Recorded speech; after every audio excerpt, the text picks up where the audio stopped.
Well, let's start with the east end of the yard, which would be across the street from the present-day marina. The track that went across, I believe it's Front Street, went in front of the Bayfield Fruit Growers Association building, and there was a small building on the other side of the track from it, and there was a scale out in front, a weigh scale. So trucks, they would pull up on that scale and they would weigh X. Fruit would be put on, let's say raspberries, and say the truck weighed 500 pounds more when it left than when it rolled onto the scale. And that's how they knew how much tonnage of fruit could be shipped out every year. As you go down the street from there, you would get to the building with the big chimney, what is now Bayfield City Hall. It is mainly constructed of Lake Superior sandstone. As you're going down towards that building from Penny Avenue, when you make the corner, on the right was a 2-stall engine house. So let's start from the engine house and work our way west. Today, as you look across the street from where the engine house used to be, you'll see the Bayfield Marina Ship Store. And then the next thing up would be where Stone's Throw Pottery is now. That, when I was a kid, was the Allwood Manufacturing Company. Between the engine house and what is now Stone's Throw Pottery, there's a big parking lot today. And in that parking lot, you will see, if you walk in there and look around on the ground, a cement curved piece, and that was the exterior edge of the turntable. The turntable was manually operated, which means that your engine crew or your section crew or whoever was available were the ones that turned the engine and coal car around to go back out of town. The turntable was so intricately set up that you take a steam engine and the coal car and put it on there. 2 people could turn that by hand.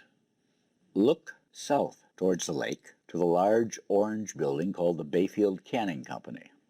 You can see in your mind that when the trees were cut, that we had to find a new way of earning a living here in town. So out in the area just around town became the fruit orchards. There were people that grow beans, potatoes, and the Bayfield Canning Company, when I was a kid, was that orange color. And in the back, I played around with the tin cans while my mother and grandmother worked in the building.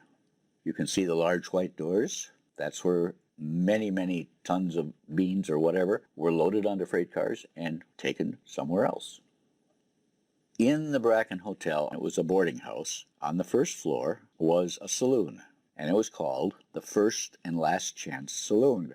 The reason is that it was the first chance to get a drink when you got off the train and the last chance to get a drink before you got on. You see a red building. When I was a young kid, it was owned by Mr. Meldy. It was a grocery store. The buildings across the street to your left from that grocery store all had to do with lumbering way back pre-1942. The second little building with the lumber stored in it got a second life. It became a fruit building where people would bring their fruit and that would be loaded into refrigerator cars from there. The barrel-like objects in a small wooden building. When I was a kid, that was Standard Oil Company. The gas station was a block up from that grocery store we've talked about. Believe it or not, at one time in Bayfield, there were at least 3 gas stations, but there were also at least 2 and possibly 3 people that actually sold cars here. So you see, everything is related.